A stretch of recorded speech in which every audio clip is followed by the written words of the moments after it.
I did want to answer a question that I get in my inbox quite a few times, which is how do I pick the art festivals that I'm going to do? So I'm an oil painter and I offer original oil paintings, I offer canvas prints, cover journals, I have tote bags, wristlets, especially because of my price point. Like, sure, I have prints that start, from like $17, but then I will have like really big, like 4 or 5 foot original paintings that are a couple $1,000s. I have to be like very intentional about the events that I do. Typically what I recommend people do, for one thing, is look for dedicated art festivals. If it's swap meet, flea market, like church parking lot, like those kinds of things typically aren't the best shows for me.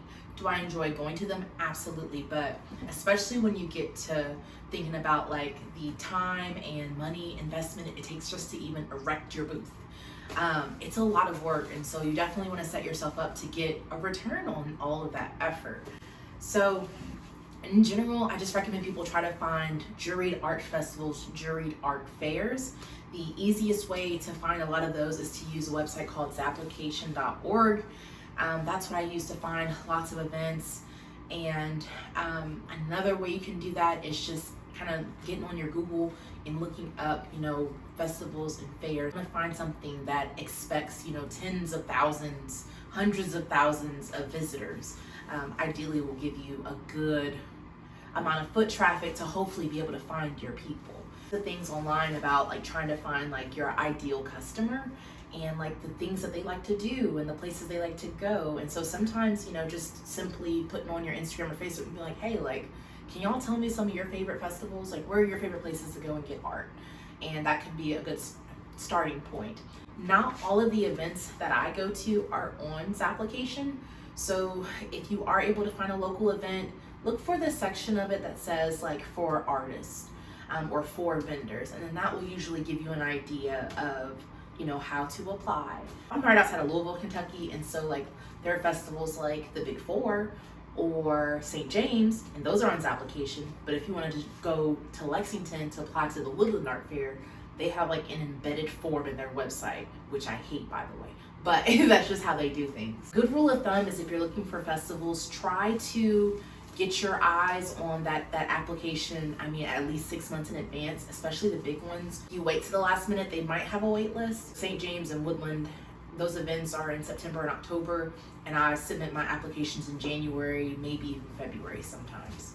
Another way to find a good fit, try to stick with events that are ticketed. You are near like my price point where some of your originals are, a couple $1,000s. An event that's ticketed, that will usually attract people who are more serious. But, that can be a double-edged sword because sometimes if you go to an event that's in like a really affluent neighborhood, for example, you actually may not hit the numbers you're thinking of hitting that day, because sometimes people in that demographic, like they prefer to have all the sourcing for their home be run through like a designer and things like that. So like someone might show up and take a bunch of pictures, and then there might be a few months before like the trigger is actually pulled for a custom painting or the painting that they saw.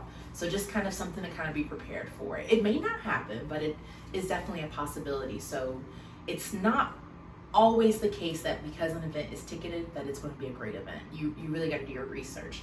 My favorite way to do the research is you need to follow other artists. Definitely recommend finding other artists. They don't necessarily have to be the same medium as you, but try to find artists that are producing work in the same price point and the same size as you. So like I mentioned, I have really big 4 foot, 5 foot, like this painting is 4 feet high, right?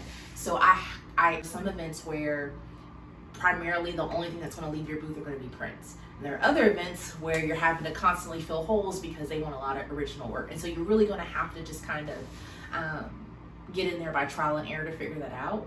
Festivals will have like a page that shows like these are all the artists that are going to be showing. I look at those things. Sometimes I'll bookmark those and I'll go through and I'll go to every artist that's in my category, and I'll check their Facebook and I'll check their Instagram, and there's a couple things I'm looking for. I'm looking for instances where the artists have like explicitly showed like, you know, this painting has a home and here's a picture of me with this buyer and had a great time at such and such. It was so busy. Like, I'm looking for that type of content to show me that like, okay, this might be a good fit for me. If I can't find enough of that content, I also do just message artists directly. I wouldn't just message two, and message as many as possible. You know, people are busy, some people don't want to share, and some people just get distracted. And so, you know, I usually have luck with having at least a couple people be like, hey, I would maybe skip this one, or really didn't like the way the organizers handled it, or more often than not, they'll say, hey, like, it was a great show. Price point is between A and B. You'll do really well. Like, just, you know, draft a little like, hey, I'm looking at doing this show. Can you let me know?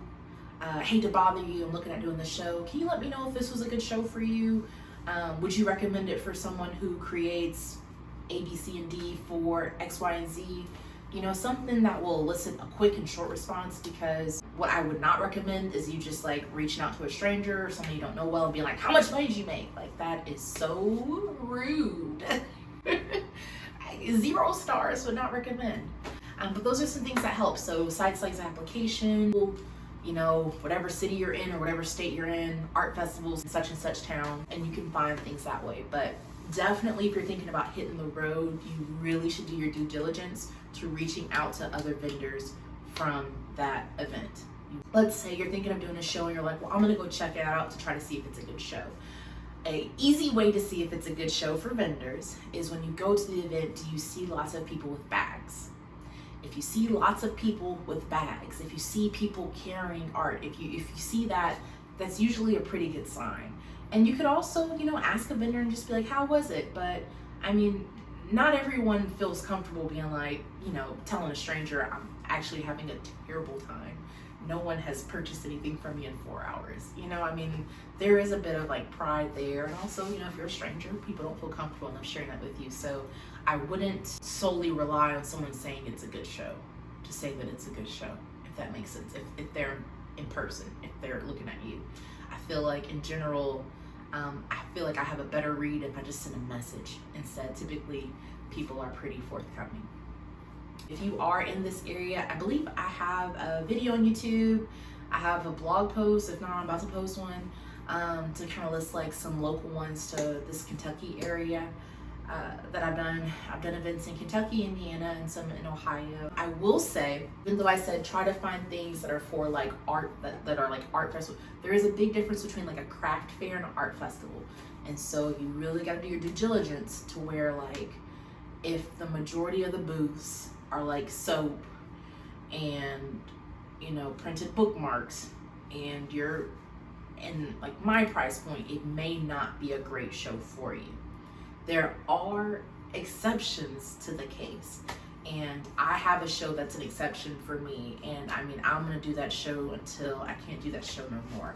But it's only one day, and it's not advertised. It's actually run by like one of the flea offs, and it just so happens that like my target people are there, and I have such a good and it's such a great show to me. I meet the nicest, most wonderful people who I end up seeing multiple times throughout the year.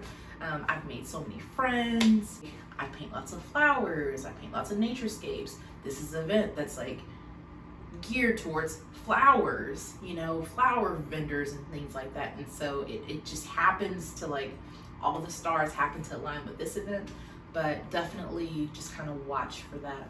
In terms of booth fees and applications and things, I've kind of heard some people say like they typically try to like 10x whatever the application or booth fee is. I really keep track of those kinds of things because they can add up pretty quickly. Right outside of Louisville, so on average the booth fee for some of the multi-day festivals that are here can be anywhere from $400.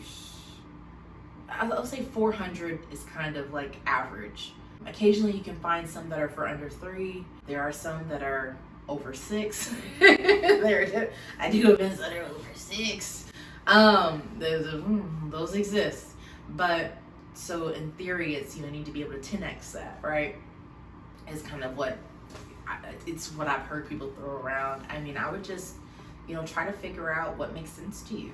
Goal is just to cover your booth fee. I would maybe raise the bar a little bit because, you know, you do a lot of work. It's a lot of work to set up an event, even if you don't like make oil paintings. Physically demanding. Every event I've seen, like, you're required to be there the whole time. So just those are things to kind of keep mind of when you're thinking about what event you want to do. Hope that was helpful. General, if an event is wanting more than $30 for an application fee, you need to double check and do your due diligence, okay? If an event application fee is like $15 or less, you need to check and make sure you're not going to be in somebody's church parking lot, okay? You double check. Not saying you can't make money at the church parking lots, but if you get my price point, it might not be worth your time. You know, whatever route you decide to pick, please do not solely rely on the event organizers to do the marketing. I cannot tell you, I mean, there's a festival, I took it off my list this year just because, I mean, I did it 2 times, and I feel like I only really did it the second time because they gave me an award the first time. And I mean, the first time I did it, like, the bulk of the collectors that came into my booth were like from people from my email list. But like, I mean, just like crickets, slow as can be. And I've just not seen over the last few years just a consistent effort to like really ramp up their marketing. So, you know, that's something to also kind of look at. Like, how often do they post? Do they post pictures inside people's booths? Do they tag artists? Like, you know, really check that. If all they're doing is a morning spot on the local news the week of the event, I'm trying to tell you, this is not always enough. So I hope that was helpful. Hope you find something. Another thing you could do, like, there's certain artists, like, I would like to travel and do a couple events out of state. So there are a couple artists that I kind of keep tabs of to kind of see like how the event went for them. In general, like I said, if you go to an artist page and if you see them with their collectors, like taking pictures of people who have like got their art, that's a really good way to see if, okay, this might be worth my time. I know it's probably scary and overwhelming, but please reach out, ask other people to see what they say, but don't rely on other people to do the work for you. I hope that was helpful. If you think of any other questions, let me know. If you made it this far, I really appreciate you watching this video. And if you happen to be interested in my art, please head to shakiaharrisart.com. I'm also having a canvas print sale, so check that out before it ends.